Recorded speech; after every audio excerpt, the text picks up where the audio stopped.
تو دوستوں آخر 2025 ختم ہوا، 2026 کا آغاز ہو گیا اور بالکل ویسے ہی ہوا جیسے ہمیشہ ہوتا آیا ہے۔ یعنی ہم نے فائرنگ کی، ہم نے پٹاخے چلائے اور ہم نے سائلنسر نکال کے موٹر سائیکل کو سڑکوں پہ دوڑایا۔ اچھی بات ہے، اس سے سال نو کا جشن کہا جاتا ہے اور دنیا بھر میں جشن منایا جاتا ہے سال کا۔ تو اگر ہم مناتے ہیں تو غلط کیا کرتے ہیں؟ تو ٹھیک ہے، ضرور منائیں، مگر خود سے ایک سوال کریں، ایک بہت ہی سادہ سوال کہ آپ کس چیز کا جشن منا رہے ہیں، کس چیز کو سیلیبریٹ کر رہے ہیں، بطور قوم اور بطور فرد، یعنی اجتماعی طور پہ، انفرادی طور پہ کس چیز کو آپ سیلیبریٹ کر رہے ہیں 2025 کے اختتام اور 2026 کے آغاز میں۔ یعنی بطور فرد کیا آپ بہتر ہوئے ہیں معاشی طور پہ، مالی طور پہ، فکری طور پہ، ادبی طور پہ؟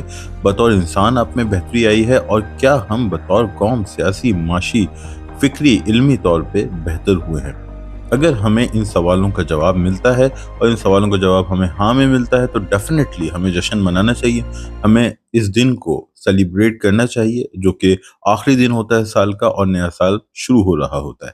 مگر ایک بات نوٹ کر لیں کہ اگر آپ کو ان سوالوں کا جواب ہاں میں ملتا ہے، یعنی کہ اگر آپ علمی طور پہ، سیاسی طور پہ، سماجی طور پہ، مالی طور پہ، معاشی طور پہ بہتر ہوئے ہیں، تو پھر آپ کو نہ تو فائرنگ کرنے کی ضرورت پڑے گی، نہ تو آپ پٹاخے چلائیں گے اور نہ ہی آپ سڑکوں پہ نکل کر ادھم مچائیں گے، کیونکہ پھر آپ کو اس کی ضرورت نہیں رہے گی۔ تو جس دن ہم نے یہ کر لیا، سمجھ جائیے کہ ہم نے واقعی ترقی کی ہے اور اب ہم نے کچھ ایسا حاصل کر لیا ہے جس کا جشن منانے کی ہمیں ضرورت ہے۔